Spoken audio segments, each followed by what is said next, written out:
नमस्कार साथियों। हरियाणा की भारतीय जनता पार्टी सरकार ने और उसके HSSC यानी हेरा फेरी साठगांठ सर्विस कमीशन ने 20 लाख से अधिक हरियाणा के युवाओं के भविष्य की भ्रूण हत्या कर दी है। भारतीय जनता पार्टी की मनमर्जी की दुकान ने आज हरियाणा के 25,000 से अधिक लगे हुए ग्रुप हमारे डी के बच्चों की नौकरियों पर तलवार लटका दी, यानी अब उनकी नौकरी बर्खास्तगी की कगार पर है। और लाखों बच्चे जो CET के जंजाल में यानी कॉमन एक्सप्लॉयटेशन टेस्ट जो बन गया है उसके जंजाल में 2019 के बाद उलझा रखे हैं, उन 20 लाख से अधिक युवाओं के भविष्य का क्या होगा। याद करिए, ग्रुप C में 11 लाख से अधिक बच्चे, ग्रुप D में 13 लाख से अधिक बच्चे, इन सब को CET के अंदर फंसा रखा है। परंतु हुआ क्या, आज सुप्रीम कोर्ट ने सोशो इकोनॉमिक के 5 अंकों को सिरे से खारिज कर दिया। इससे पहले पंजाब और हरियाणा हाई कोर्ट की खंडपीठ ने 31 मई 2024 को इसे खारिज कर दिया था। अब उन बच्चों और नौकरियों का क्या होगा। 2 पहलू हैं, आइए देखिए। 2019 में भाजपा सरकार ने पंचायत सेक्रेटरी और अन्य पदों को ये कहकर वापस ले लिया कि अब common admission test, common entrance test CET होगा। 2019 से इन्हें उलझा रखा है। ये कहा था कि हर साल 2 बार CET होगा। 2019 और 2024 के बीच में केवल एक बार 2022 में CET हुआ, 5 और 6 नवंबर 2022 को। न उससे पहले कोई CET हुआ, न उसके बाद कोई CET हुआ। 25 जुलाई 2023 को इसका रिजल्ट आया। CET के एग्जाम में भी क्या हुआ, पंजाब और हरियाणा हाई कोर्ट ने 25 जुलाई 2023 को इस CET एग्जाम को ही सिरे से खारिज कर दिया और कहा नया रिजल्ट बनाया जाए। और उसके बाद 31 मई 2024 को पंजाब और हरियाणा हाई कोर्ट की खंडपीठ ने सोशो इकोनॉमिक मार्क्स को भी खारिज कर दिया। और आज सुप्रीम कोर्ट ने उन खारिज हुए सोशो इकोनॉमिक मार्क्स पर मोहर लगा दी।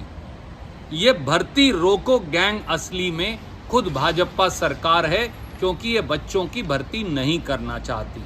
अब इसका नतीजा क्या है, एक एक करके देखते हैं। ग्रुप D भर्ती, इसमें 13,657 पद हैं और 13.5 लाख बच्चों ने अप्लाई किया। CET एग्जाम की मेरिट के आधार पर चयन किया गया। सोशो इकोनॉमिक के 5 अंक जोड़े गए। 11,000 बच्चों ने नौकरी ज्वाइन कर ली और 2600 के करीब बच्चों ने अभी ज्वाइनिंग रिपोर्ट नहीं दी। अब सोशो इकोनॉमिक खारिज हो गए। स्वाभाविक तौर से अब ये नौकरियां जाने की कगार पर हैं, क्योंकि जब सोशो इकोनॉमिक खारिज हो गए तो पूरा CET का रिजल्ट, पूरा ग्रुप D की भर्ती का रिजल्ट भी खारिज हो जाएगा। ये बच्चे कहाँ जाएंगे? क्या श्रीमान नायब सैनी और भारतीय जनता पार्टी के नेता जवाब देंगे? दूसरा पहलू, ग्रुप C सब ग्रुप नंबर 1 और 2, इसमें टेक्निकल पोस्ट हैं, JEE ड्राफ्ट्समैन इत्यादि। 10,000 से अधिक युवाओं ने 2,000 पदों के लिए पेपर दिया। एक प्रिलिमिनरी एग्जाम था जिसमें CET था, जिसमें सोशो इकोनॉमिक के नंबर दिए गए, और एक क्वालिफाइड एग्जाम था। अब इन बच्चों की नौकरियों पर भी तलवार लटक गई, क्योंकि सोशो इकोनॉमिक खारिज हो गया, प्रिलिमिनरी एग्जाम ही खारिज हो गया। अब प्रिलिमिनरी एग्जाम खारिज हो गया तो नौकरी भी जाने की कगार पर खड़ी हो गई। तीसरा पहलू, ग्रुप 56 और 57, इसमें 12,000 पद थे। ग्रुप नंबर 56 में योग्यता ग्रेजुएशन और 57 में योग्यता 12वीं पास थी। इन ग्रुप्स का रिजल्ट भी सोशो इकोनॉमिक के 5 नंबर जोड़कर निकाला गया था। अब सोशो इकोनॉमिक के 5 नंबर भी खारिज हो गए, CET का एग्जाम भी खारिज हो गया। स्वाभाविक तौर से इन लाखों बच्चों की परीक्षा भी रद्द। ये बच्चे कहाँ जाएंगे? चौथा पहलू, TGT अध्यापक, इसमें 7,441 पद हैं। TGT का मामला हाईकोर्ट में पेंडिंग है, इसलिए HSSC ने 2 तरह का रिजल्ट निकाला। एक रिजल्ट निकाला सोशो इकोनॉमिक के 5 नंबर के साथ, एक रिजल्ट निकाला सोशो इकोनॉमिक के 5 नंबर के बगैर। अब सोशो इकोनॉमिक भी खारिज कर दिया सुप्रीम कोर्ट ने, सीईटी हाई कोर्ट ने खारिज कर दिया, तो इनका रिजल्ट भी खारिज। अब ये भी सारी प्रक्रिया नए सिरे से होगी।